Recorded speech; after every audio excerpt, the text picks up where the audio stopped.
Alhamdulillah, alhamdulillahilladzi khalaqal mauta wal hayata liyabluwakum ayyukum ahsanu amala. Asyhadu an la ilaha illallah wahdahu la syarika lah wa asyhadu anna Muhammadan abduhu wa rasuluh. Ayyuhal ikhwan taqullaha haqqa tuqatih wa la tamutunna illa wa antum muslimun. Qala Allah Ta'ala fil Qur'anil Karim, a'udzu billahi minasy syaithanir rajim. Bismillahirrahmanirrahim.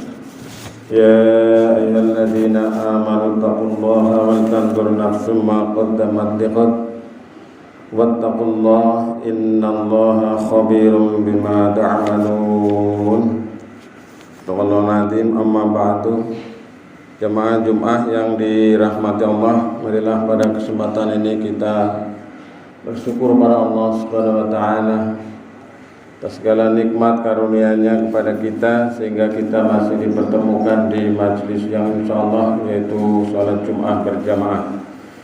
Mudah-mudahan amal ibadah kita senantiasa diterima Allah Subhanahu wa taala. Amin ya rabbal alamin. Selanjutnya, mari setelah kita bersyukur kepada Allah, kita distribusikan rasa syukur ini ke dalam pikiran kita, dalam hati kita, dan dalam perbuatan kita, dalam rangka kita memenuhi apa yang diharapkan dari yang memberikan nikmat kepada kita.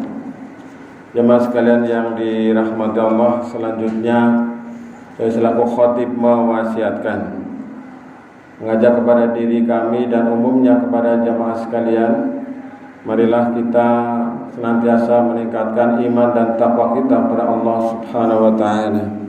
Karena hanya dengan berbekal iman, dengan berbekal takwa ini kita akan memperoleh kemuliaan di hadapan Allah Subhanahu wa taala.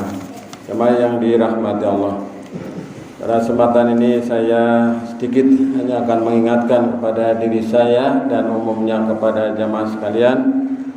Mari kita menyambut hari esok dengan penuh optimis, dengan penuh harapan, dengan penuh rasa husnudzon kepada Allah Subhanahu wa taala. Walaupun dalam situasi yang bagaimanapun, kita tetap harus senantiasa mengharap rahmat Allah Subhanahu wa taala, mengharap ridho Allah Subhanahu wa taala, mengharapkan kita mendapatkan curahan karunia-Nya sehingga kita bisa mengikuti alur kehidupan ini dengan sebaik-baiknya. Kita bercermin dari masa lalu untuk memperbaiki di masa yang akan datang.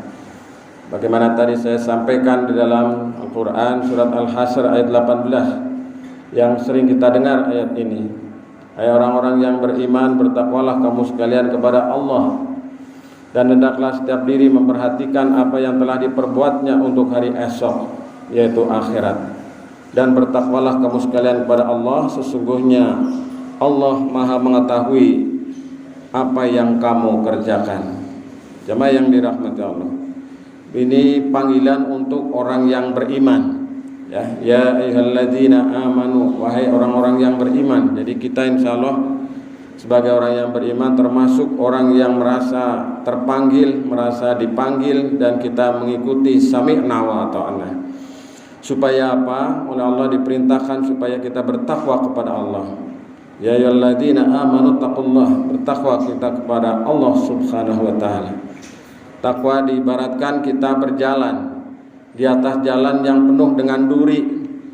Maka kita harus hati-hati melewati jalan itu agar kita tidak tertusuk duri, agar kita tidak terluka, agar kita bisa melalui jalan itu dengan selamat. Juga takwa ini bisa diartikan sebagai bentuk ketakutan kita, rasa takut kita kepada Allah Subhanahu wa taala.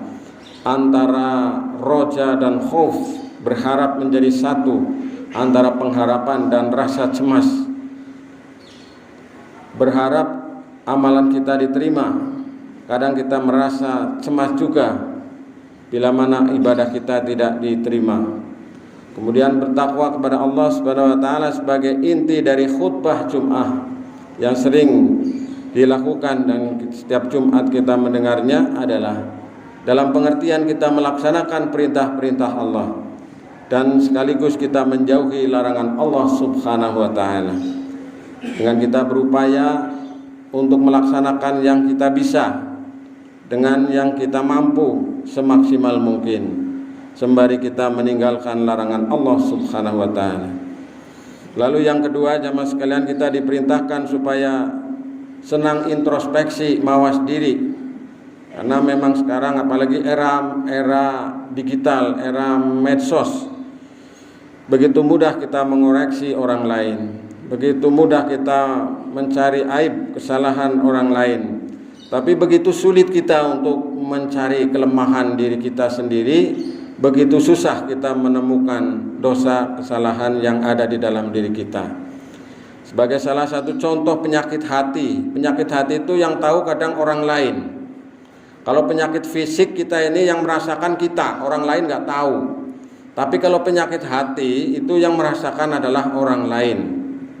Diri sendiri seringkali enjoy dengan penyakit hati. Ini salah satu contohnya, jamaah sekalian. Apa itu misalnya sombong? Apa itu misalnya dengki atau hasad atau iri? Apa itu misalnya penyakit hati yang lain adalah suudzon dan lain sebagainya. Kita tidak terasa, padahal ini penyakit yang berbahaya.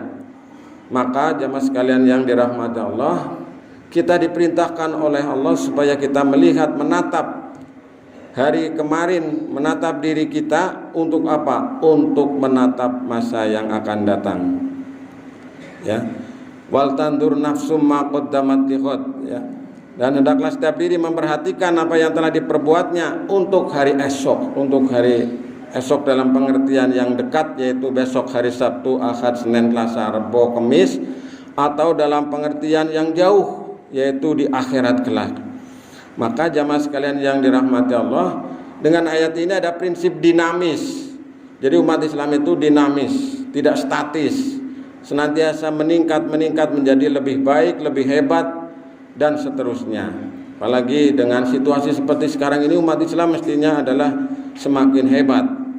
Jamaah yang dirahmati Allah, inilah yang harus kita lakukan, yaitu supaya kita melihat, mengoreksi kepada diri kita masing-masing. Dalam bahasanya adalah muhasabah atau introspeksi. Mari kita mengintrospeksi diri kita, masing-masing kita. Yang kedua, mengoreksi keluarga kita, masing-masing keluarga kita, bagaimana untuk menatap hari esok. Ya, jadi seringkali kita merasa paling hebat, paling baik, paling yang berjasa dan seterusnya. Padahal di hadapan Allah kita belum tahu, wallahu a'lam. Maka kalau kita sering introspeksi, mawas diri, maka akan ada perubahan yang baik di dalam diri kita. Lalu ditegaskan kembali oleh Allah, wattaqullah, dan bertakwalah kamu sekalian kepada Allah. Jadi Allah memerintahkan dua kali pada ayat ini kita supaya bertakwa kepada Allah Subhanahu wa taala. Karena ini adalah kunci dari kemenangan, kunci kesuksesan, kunci kemuliaan, kunci kebahagiaan, yaitu adalah orang-orang yang bertakwa. Sehingga kita harus berusaha untuk meraih predikat muttaqin, orang-orang yang bertakwa kepada Allah Subhanahu wa taala. Lalu di akhir ayat ini, surat Al-Hasyr ayat 18, Allah menyampaikan, innallaha khabirum bima ta'malun. Sesungguhnya Allah Maha mengetahui apa yang kamu kerjakan. Jadi tidak ada segala sesuatu apapun di dunia ini yang tidak diketahui oleh Allah Subhanahu wa taala. Dulu ketika saya kecil, saya tidak bisa nyampe otak saya. Katanya nanti yang bicara tangan, begitu ya. Karena orang tua zaman dulu itu nanti yang bicara tangan, mulutnya tidak bicara. Ya, waktu kecil nggak bisa nerima akal saya. Tangan kok bisa bicara begitu? Tidak mungkin. Tapi kemudian setelah nanti jamaah sekalian ke bandara, ke kantor Dukcapil, atau ke era digital sekarang, oh iya, ternyata cukup hanya dengan jempol satu ini tul begitu. Oh iya, berarti ini masuk akal, sangat masuk akal. Nanti yang akan berbicara adalah tangan. Apalagi Allah Subhanahu wa taala yang menghidupkan, yang mematikan, kemudian menghidupkan lagi nanti. Allah tentunya maha kuasa atas segala sesuatu. Maka Allah mengetahui apa saja yang dikerjakan oleh kita, sehingga kita berusaha untuk hati-hati dalam hal ini. Pesan Allah Subhanahu wa taala, pesan Rasulullah agar kita senantiasa menjaga diri kita dan keluarga kita dari siksa api neraka. Jamaah sekalian yang dirahmati Allah, inilah khutbah singkat saya, semoga bermanfaat khususnya bagi diri saya dan umumnya bagi jamaah sekalian. Barakallahu li wa lakum fil Qur'anil azim wa nafa'ani wa iyyakum bima fi minal ayati wa dzikril hakim. Aqulu qawli hadza astaghfirullahal azim innahu huwal ghafurur rahim.